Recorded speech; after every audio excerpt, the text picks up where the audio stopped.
I wanted to show the viewers at home the progression of steps that I go through when purchasing a pistol, which I think might assist a lot of first-time firearm owners, specifically for their purchase of a pistol. I think one of my subscribers had asked me, hey, I've actually never purchased a firearm from a firearm store or gun dealer, and I'm pretty intimidated when I walk in there. Could you kind of tell me why they do the things they do or some things to look for? So this isn't all-encompassing for all the different types of things to look for. I think there's a lot of other people out there that can actually get better value for their money than I probably could in telling you how rare something is or exactly what condition it is and being able to haggle down like at a used firearm store or a gun show, something like that. But nonetheless, you know, you're not paying for the video, so at the very least you're out a little bit of time if you don't agree with what I say. So anyways, these are the steps that I go through. And we'll start with what is the purpose of the purchase that you're looking to buy. Is it a target shooting pistol? Is it a competition type of pistol? Is it for concealed carry? Is it you know, to introduce somebody to the shooting sports? There's a whole host of things that you can use any firearm for, specifically pistols.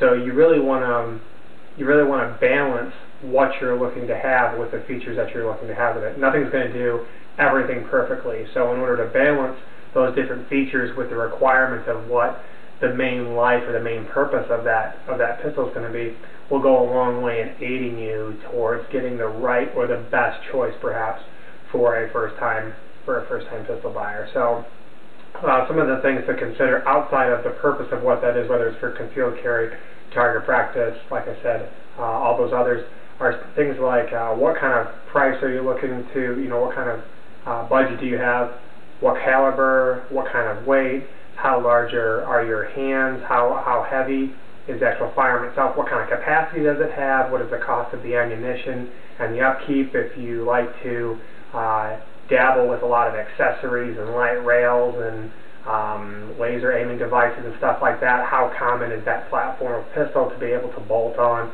allow those upgrades and be able to play with electronic sights, stuff like that. There's a whole lot of things that you want to, you know, think about when buying a new pistol or a pistol for the first time. I actually suggest making a list of all the things that you'd like to buy, and then prioritizing that list of all the different stuff that means the most to you at the top, and then the just nice to haves towards the bottom of that list.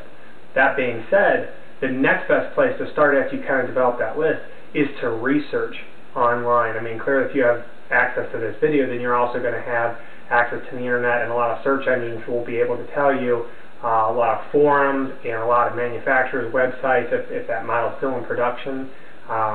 All the different aspects of that pistol, what are the different availability options and features that you can really get on that particular model, and kind of see what's out there based on what that list is that you'd really like to have, because there's a lot of good information online. Occasionally there's also people you can talk to, but unfortunately there's a lot of misinformation, or there's bad information, or people have skewed it with their own biasness.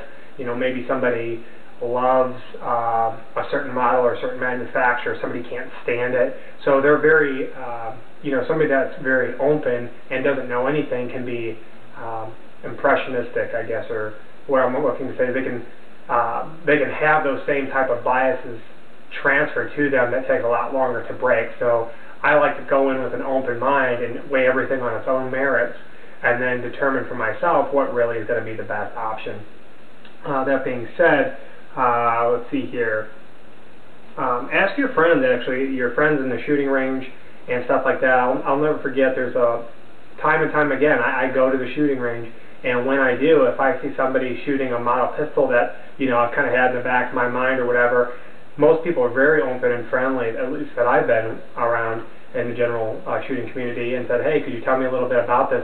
Heck, most of the time, you know, they're like, hey, do you want to try it? Would you like to see what that's like? You know, excuse me, you buy a box of ammunition, you know, $10, $15, $20 later, you got, you know, a number of rounds through it. You didn't even have to pay for it. There's a lot of places that you can rent firearms from and go try them before you buy them. I strongly recommend that, so that you understand stuff like recoil management, trigger control. You get to see all those different actually live firing operations, and there's no substitute for being actually able to try somebody else's hardware.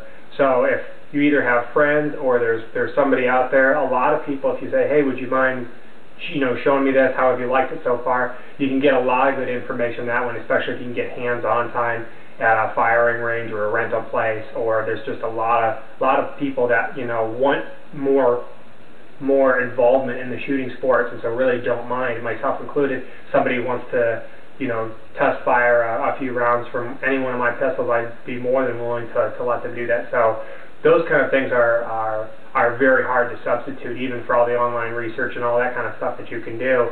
There's really no substitute for getting first-hand experience in doing something like that.